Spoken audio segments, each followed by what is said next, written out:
আমরা শোনেন, আগামীতে আর যাই হোক কোন নারীকে এই দেশের প্রধানমন্ত্রী বানাবো না। আগামীতে সিদ্ধান্ত নেন যেই দলেরই হোক পুরুষ নেতা চাই। আগামীতে এই দেশের পুরুষ প্রধানমন্ত্রী কারা কারা চান হাত তুলে দেখা। লিল্লাহে তাকবীর। নারীদের দেখার দিন শেষ, আগামীতে পুরুষের বাংলাদেশ।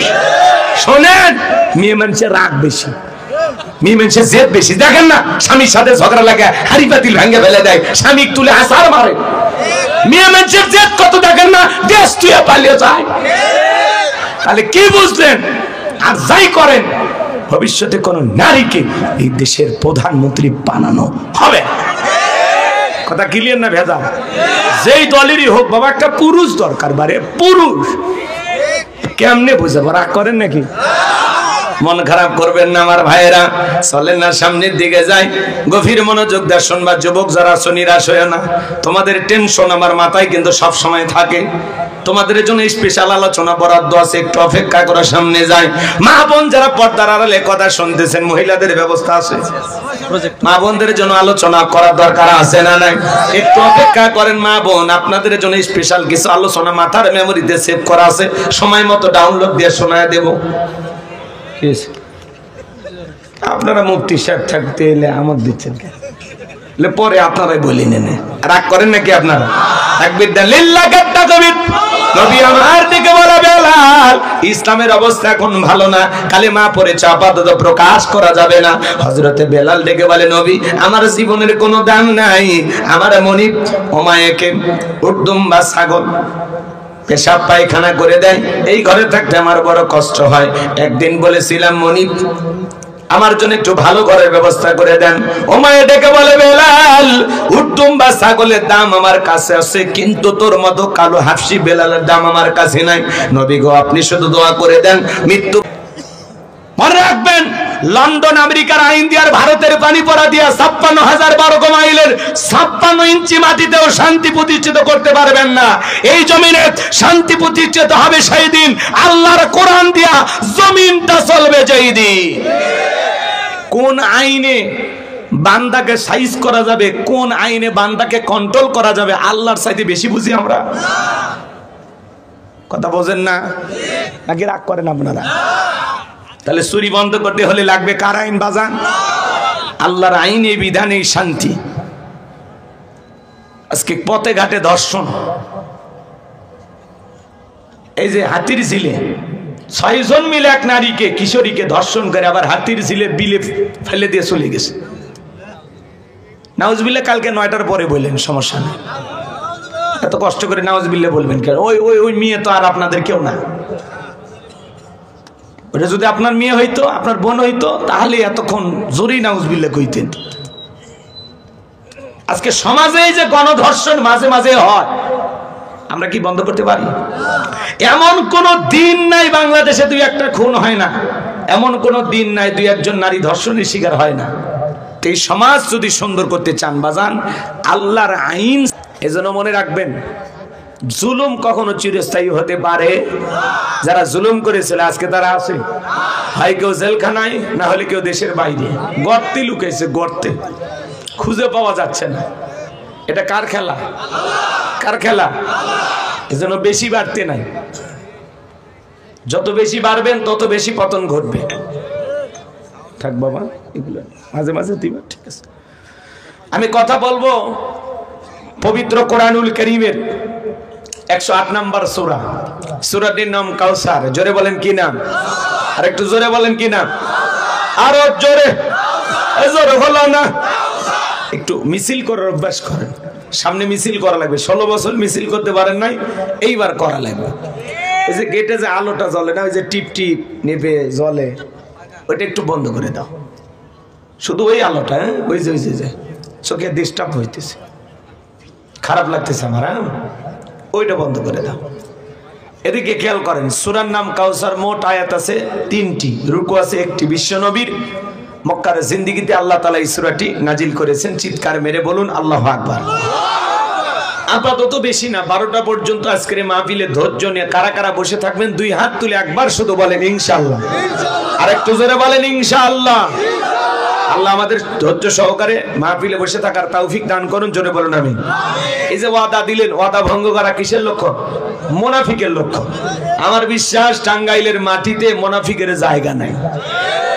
আপনারা খাঁটি নির্ভেজাল মুমিন। আল্লাহু আকবার, এটা আমার বিশ্বাস। এখন যদি 2-4 জন উঠে যায় তাহলে তো বুঝে নেওয়া লাগবে। তো চলেন, আশা করি আপনারা অল্পতেই বুঝেছেন। জবান ছেড়ে সবাই একটু মহাব্বতে আমার সঙ্গে তেলাওয়াত করুন। আউযু বিল্লাহি মিনাশ শাইতানির রাজীম। বিসমিল্লাহির রাহমানির রহিম। বিতাড়িত মোটদার শয়তানের কাছ থেকে আল্লাহ পাকের কাছে আশ্রয় প্রার্থনা চাচ্ছি। পরম করুণা অসীম দয়ালু আল্লাহ তাআলার নামে শুরু করছি। জবান ছেড়ে সকলের মুখস্থ আছে না? আমার সঙ্গে তেলাওয়াত করুন। ইন্না আ'তাইনাকাল কাউসার ফাসাল্লি লিরাব্বিকা ওয়ানহার ইন্না শানিয়াকা হুয়াল আবতার। আল্লাহু আকবার। যে কোনো আয়াত বা সূরার তাফসীর করতে হলে কোন প্রেক্ষাপটে কোন সময় আল্লাহ তাআলা সেই আয়াতটি বা সূরাটি নাজিল করেছেন, সেই নাজিলের প্রেক্ষাপট জানার দরকার আছে না নাই? আরবিতে বলা হয় শানে নজুল। যদি শানে নজুল আলোচনা করা হয় তাহলে তাফসীর বুঝতে সহজ হয়। তাহলে বিশ্ব নবীজির উপরে আল্লাহ তাআলা কোন প্রেক্ষাপটে কোন সময় সূরা কাউসার নাজিল করেছেন, আমি কি একটু নাজিলের সময়কালটা তুলে ধরবো? প্রেক্ষাপটটা কেমন ছিল আমি কি একটু বলবো? কষ্ট হবে না তো ইনশাআল্লাহ? সম্মানিত ভাইয়েরা আমার, বিশ্ব নবীর প্রিয় সাহাবী হযরতে আনাস রাদিয়াল্লাহু তাআলা বলেন, নবীজি আমার চোখের সামনে বসা, কাবার হাতিমে হেলান দিয়া বসা। আমি তাকায় দেখি নবীজির মনটা ভীষণ খারাপ, মুখটা মলিন, চোখের কোনা দিয়া অশ্রু ঝরতেছে।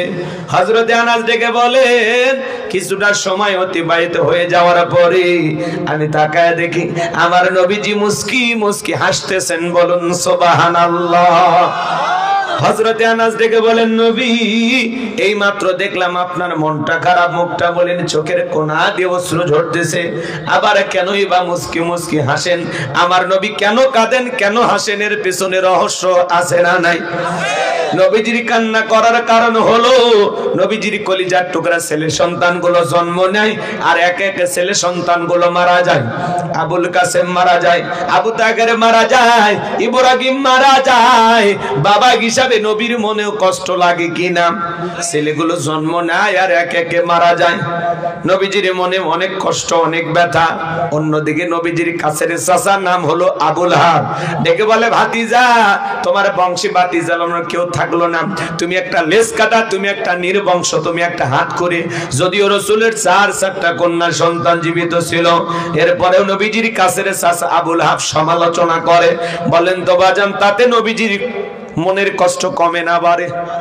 আপনারাই বলুন, আল্লাহ না করুক আপনার আমার সন্তান যদি মারা যায়, কাছের আত্মীয় স্বজনদের উচিত বিপদের দিনে সান্ত্বনা দেওয়া। বাবা তুমি সবর করো, ধৈর্য ধারণ করো, জীবন মৃত্যুর মালিক আল্লাহ। আল্লাহ সন্তান দিয়েছে, আল্লাহ নিয়েছে। আল্লাহ যদি চায় বছর না ঘুরতে আবারও তোমাদের ঘর আলোকিত করে সন্তান দিতে পারেন, তিনি কে? তাহলে কাছের মানুষদের উচিত বিপদের দিনে সান্ত্বনা দেওয়া, সবরের কথা বলা, ধৈর্যের ওয়াজ করা। কিন্তু নবীজির চাচা আবুল আহাব এতটাই খারাপ, দেখে বলে, ভাতিজা তোমার বংশে বাতি জ্বালানো কেউ থাকলো না, তুমি একটা লেজ কাটা, তুমি একটা নির্বংশ। জোরে কন নাউজুবিল্লাহ। এই আবুল আহাব কিন্তু আবু জাহেলের চাইতেও খারাপ। আবু জাহেলের নামে আল্লাহ কোনো সূরা দেয়নি, কিন্তু আবুল আহাবের নামে দিয়েছে। শুধু আবুল আহাব খারাপ না, আবুল আহাবের বউ খারাপ। কথা কয় না। এটা সূরা লাহাবের তাফসীর করলে আপনারা বুঝতে পারতেন, কিন্তু ওই দিকে যাওয়ার সুযোগ নেই। গভীর মনোযোগ দিয়ে শুনবেন বাজান। নবীজির ছেলে সন্তানগুলো জন্ম নেয় আর এক একে মারা যায়। কেন নবীজির সন্তানগুলো শিশুকালে বিদায় নিল? অনেক পয়গম্বরের সন্তান যৌবন পর্যন্ত জীবিত ছিল, প্রাপ্ত বয়স হওয়া পর্যন্ত। নবীজির একটা ছেলে সন্তানও কেন জীবিত থাকলো না? আল্লাহ তাআলা কেন তাদেরকে শিশুকালে উঠিয়ে নিলেন? এর পেছনে কারণ আছে না নাই? নবীজির ছেলে সন্তানগুলো শিশুকালে বিদায় নেওয়ার পিছনে কারণ আছে তিনটি। জোরে বলেন কয়টি? নবীর উম্মত হিসেবে জানতে মনে চায় না কি সেই তিনটি কারণ, কি সেই রহস্য? কারা কারা শুনবেন দুই হাত তুলে আল্লাহকে দেখান। লিল্লাহি তাকবীর। কি সেই তিনটে কারণ যদি আমি আলোচনা করি তাহলে 3 নাম্বার আয়াতের আলোচনা করা লাগবে। আমি কি 1 নাম্বার আয়াত বাদ দিয়ে 3 নাম্বারে যাব, নাকি আস্তে আস্তে শুরু করা যাক? তাহলে আমার ভাইয়েরা, একে তো সন্তান হারানোর ব্যথা, অন্যদিকে কাফেরদের সমালোচনা, আবার সাহাবায়ে কেরাম যারা ইসলাম ধর্ম গ্রহণ করে কাফের বেঈমান তাদের উপর নির্যাতন, কালেমা পড়ে মুসলমান হন নাই। নবীজি আমার রাতের বেলায় দারুল আরকামে বসা, হযরতে বেলাল বিশ্ব নবীর দরবারে উপস্থিত হয়ে গেলেন। নবীজির চেহারার দিকে তাকাইয়া দেখে বলেন, নবী গো, আপনার চাইতে সুন্দর মানুষ আমি জীবনে কোনোদিন দেখি নাই। বলুন সুবহানাল্লাহ। আপনার আমার নবী কতটা সুন্দর ছিলেন জানেন? হযরতে জাবের রাদিয়াল্লাহু তাআলা বলেন, পূর্ণিমার রাত আমি রাসূলের বাড়িতে গিয়েছিলাম, সেদিন দেখেছিলাম চাঁদ উদয় হয়েছে দুইটা, একটা চাঁদ আসমানে আর একটা চাঁদ জমিনে। হযরতে জাবের বলেন, আমি একবার আকাশের পূর্ণিমার চাঁদের দিকে তাকাই, আর একবার বিশ্ব নবীর চেহারার দিকে তাকাই। হযরতে জাবের রাদিয়াল্লাহু তাআলা বলেন, ওই আকাশের পূর্ণিমার চাঁদের চাইতেও বিশ্ব নবীকে আমার কাছে বেশি সুন্দর মনে হয়। একটু চিৎকার মেরে বলেন সুবহানাল্লাহ। আমার ভাইয়েরা, আপনার আমার নবী কতটা সুন্দর ছিলেন জানেন? আম্মা জান আয়েশা ডেকে বলেন, যারা ইউসুফ নবীর চেহারার দিকে তাকাইয়া মিশরের নারীরা ফল কাটতে গিয়ে আঙ্গুল কেটে ফেলে দিয়েছিল, ওরা যদি আমার বিশ্ব নবীর চেহারার দিকে তাকাইতো, শুধুমাত্র আঙ্গুল নয়, আঙ্গুল কাটতে কাটতে, হাত কাটতে কাটতে কখন যে নিজের কলিজা কেটে দুফাক করে দিত, মুহূর্তের জন্য টের পাইতো না। আপনার আমার নবী এতটাই সুন্দর। আম্মা জান আয়েশা বলেন, ও দুনিয়ার মানুষ, তোমাদের একটা সূর্য আছে, আমি আয়েশার একটা সূর্য আছে। তোমাদের সূর্য উদয় হয় দিনের বেলায়, আর আমি আয়েশার সূর্য উদয় হয় রাতের বেলায়। আম্মা জান আয়েশা একদিন সেলাইয়ের কাজ করতেছিলেন রাত্রি বেলায়, হঠাৎ করে সুইটা পড়ে গেল, বাতিতে কোনো তেল ছিল না, বাতি জ্বালাইতে পারলেন না, অপেক্ষায় বসে থাকলেন।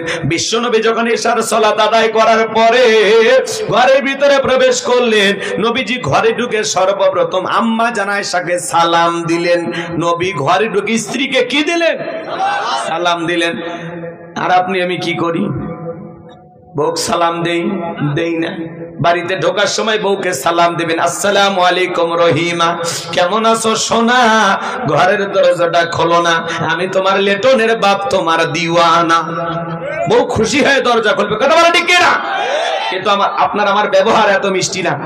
ঘরের দরজা চিৎকার মারে, এ রুবেলার মা, এ দরজা খোল, বেশি দেরি হলে দরজা ভাঙে ফেলে দে, তোর পিঠের উপর আজ কি যে হবে রে।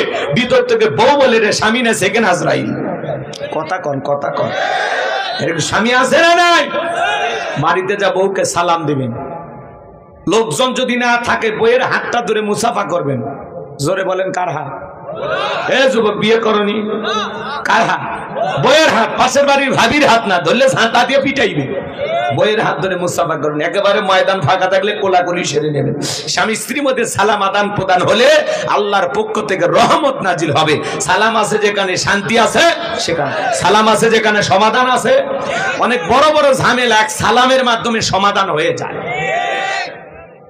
পারবেন না? এক জায়গায় ওয়াজ করলাম, হুজুর বউকে সালাম দিদিকে শরম লাগে। আমি তখন বললাম, ভাই আপনি কি বিয়ে করছেন? কি কোন হুজুর, 3 সন্তানের বাপ আমি। আমি তখন বললাম, স্ত্রী সবাসের একটা দোয়া আছে, আপনি কি জানেন? হুজুর এটা দোয়া পড়ার টাইম। বউ সালাম দিদিকে শরম লাগে আর বইয়ের বাচ্চা হয়ে যায়। তোমার শরম যদি বেশি হইতো, তোমার বইয়ের তো বাচ্চা হওয়ারই কথা না। কথা বলেন। তার মানে কি এটা শরম না শয়তানি? বউকে সালাম দিবেন। এদিকে খেয়াল করেন, স্বামী স্ত্রীর দাম্পত্য জীবনে সুখ আর শান্তি পেতে হলে রাসূলের 4টি সুন্নত আছে। আপনি কি দাম্পত্য জীবনে অসুখী? 4টি সুন্নত। এই 4টি সুন্নত যদি আপনারা দাম্পত্য জীবনে আমল করতে পারেন, মৃত্যু পর্যন্ত সম্পর্ক টিকে থাকার গ্যারান্টি। আল্লাহু আকবার বলেন। কি সেই 4টি সুন্নত আপনারা শুনবেন? কারা কারা হাত তোলেন তো বাজান। আল্লাহ কবুল করুন, জোরে বলুন আমি। রাসূলের 4টি রোমান্টিক সুন্নত আমি আপনাদের সামনে বলবো। এখনই বলতে গেলে আলোচনা এলোমেলো হয়ে যাবে, একটু ধৈর্য নিয়ে বসেন, শেষের দিকে বলবো ইনশাআল্লাহ। কষ্ট লাগে নাকি বাজান? চলেন না সামনের দিকে যাই। আমি যে কথা বলতে চাচ্ছিলাম, খুব সতর্ক থাকবেন। কথা শুধু শুনলে হবে না, আমল করা লাগবে। স্বামী স্ত্রীর মধ্যে সালাম আদান প্রদান হলে একে অপরের প্রতি ভক্তি, শ্রদ্ধা, বিশ্বাস, ভালোবাসা বেড়ে যায়। বাড়িতে ঢুকে বউ সালাম দেয় না, স্বামীও সালাম দেয় না, দুইজনে বোবা বোবা।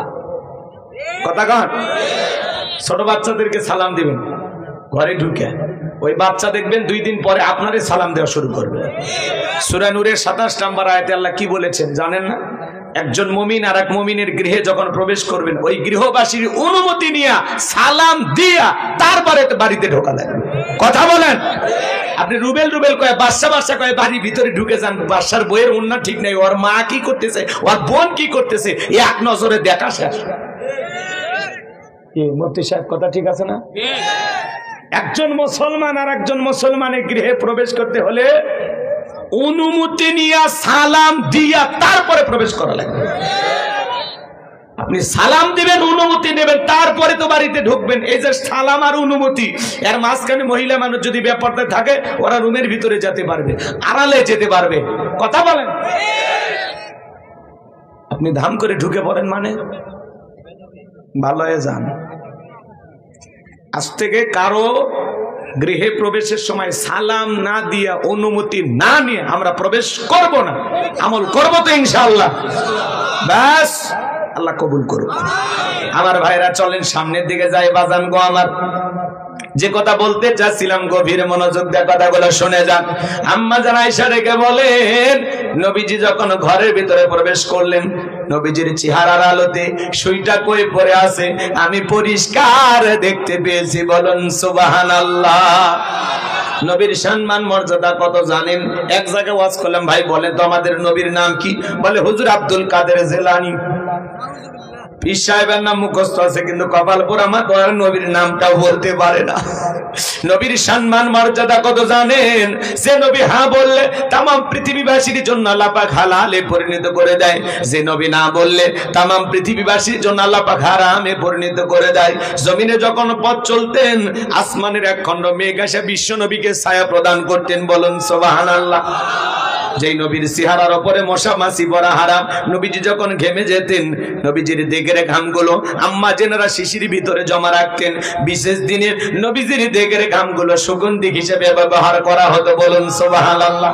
হযরত আনাস দেখে বলেন, নবীজির দেগের ঘামের চাইতে দামি সুগন্ধি আমি জীবনে কোনদিন নাকি পাইনি। বলুন সুবহানাল্লাহ।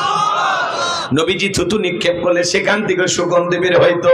নবীজি পথ চলে গেলে ওই রাস্তা দিয়া কাফেররাও বলতে পারতো যে এই রাস্তা দিয়ে নবী মুহাম্মদ চলে গেছে, সুগন্ধি ছড়াইতো। সুবহানাল্লাহ বল।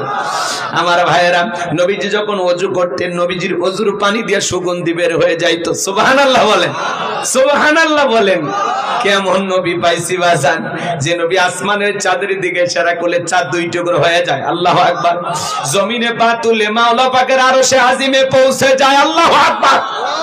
যেই ছাগলের স্তনে দুধ নাই, বিশ্ব নবীর যদি হাতটা লেগে যায় দুধে পরিপূর্ণ হয়ে যায়। যেই খাবার 2-3 জন মানুষ খাবে, সেই খাবারে যখন বিশ্ব নবীর হাতটা লেগে যায়, শত শত মানুষ খাবার কেউ যেমন খাবার তেমনি থাকে। যেই নবীর চেহারার দিকে তাকাইলে পেটের ক্ষুধা চলে যাইতো। সুবহানাল্লাহ। সেই নবীর কাছে হযরতে বেলাল কথা মনে আছে না নাই? বেলাল ডেকে বলে, নবী আপনার চাইতে সুন্দর মানুষ আমি কোনোদিন দেখি নাই। ও নবী, আপনি কালেমার দাওয়াত দেন, ইসলামের প্রচার প্রসার করেন, দয়া করে আমি বেলালকে একটু কালেমা পড়ায়া দেন। বিশ্ব নবী হযরত বেলালকে পড়ায়া দিলেন, লা ইলাহা ইল্লাল্লাহু মুহাম্মাদুর রাসূলুল্লাহ সাল্লাল্লাহু আলাইহি ওয়াসাল্লাম। হযরত বেলাল কালেমা পড়ে মুসলমান হয়ে গেল। নবী আমার ডেকে বলে, বেলাল ইসলামের অবস্থা এখন ভালো না, কালেমা পড়েছো আপাতত প্রকাশ করা যাবে না। আপনারাই বলেন তো বাজান, ইসলামের অবস্থা কি সব সময় ভালো থাকে? আজও তামাম পৃথিবীর দিকে তাকায় দেখেন, তামাম পৃথিবীর জালেম আর বেঈমানরা ঐক্যবদ্ধ হয়েছে ইসলাম আর মুসলমানকে বিদায় করে দেওয়ার জন্য। কথা বলেন ঠিক কি না? গভীর মনোযোগ দিয়ে কথাগুলো শুনবেন বাজান। আজও কাশ্মীরে মুসলমানের রক্ত নিয়ে খেলা করা হয়।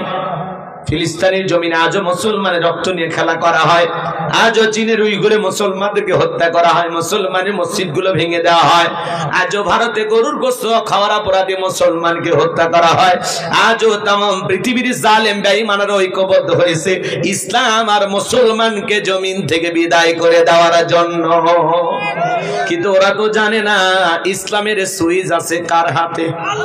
আর একটু জোরে বলেন কার হাতে? আমার আল্লাহ রাব্বুল আলামিন বলেন ইউরিদুনা লিতুফিউ নূরাল্লাহি বিআফওয়াহিহিম ওয়াল্লাহু মুতিম্মু নূরিহি ওয়ালাউ কারিহাল কাফিরুন।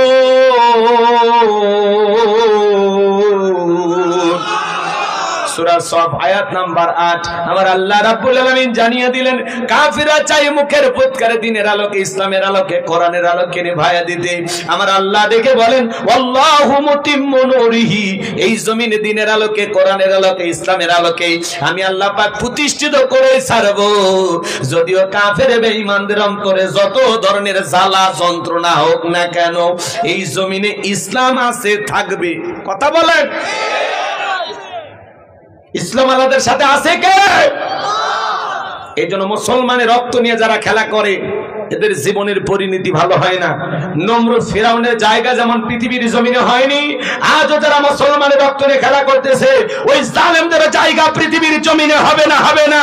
নমরুদ ফিরাউনের মতো ওই জালেমদেরকেও বিদায় নিতেই হবে। কথা বলা ঠিক না?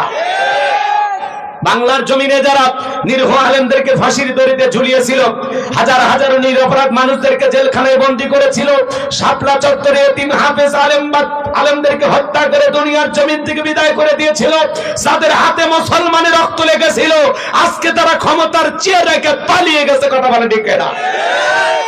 যেন জুলুম করতে নাই। আমরা বারবার বললাম ম্যাডাম পদত্যাগ করেন। আল্লাহ বলে কিসের পদত্যাগ? এরা যে অন্যায় অপরাধ করেছে শুধু পদত্যাগ না, আমি আল্লাহ এদেরকে দেশ ত্যাগ করতে বাধ্য করব।